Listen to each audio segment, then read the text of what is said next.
Aresto ng mga otoridad ang isang individual na kabilang sa talaan ng high-valued individual sa bisa ng search and warrant operation na isinagawa ng kapulisan sa Davao City. Narito ang detalye sa report mula kay Patrolwoman Bernamay Lapus.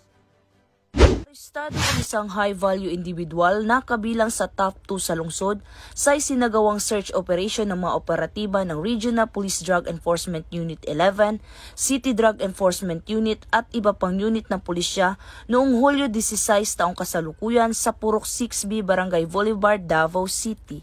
Kinilala ni Police Major Minar D. Pascual, hepe ng RPDU 11, ang suspect na si alias Huntoy, 47 anyos, walang trabaho at residente sa naturang lugar.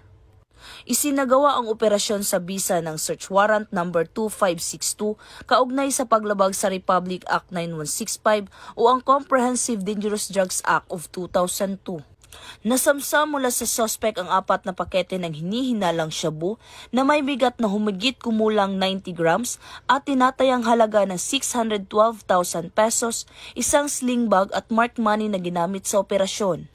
Ang suspect ay kasalukuyang nasa kustodiya na ng mga otoridad at mahaharap sa kasong paglabag sa RA 9165. Samantala, patuloy ang Police Regional Office 11 sa pagsasagawa ng mga operasyon upang supilin ang lahat ng uri ng iligal na mga aktibidad bilang bahagi ng kanilang tungkuling panatilihin ang kapayapaan at kaayusan sa rehiyon. Mula dito sa Police Regional Office 11, ako ang inyong PNN Correspondent, Patrolwoman Bernamay Lapus, alagad ng batas, tagataguyod ng Balitang Pulis.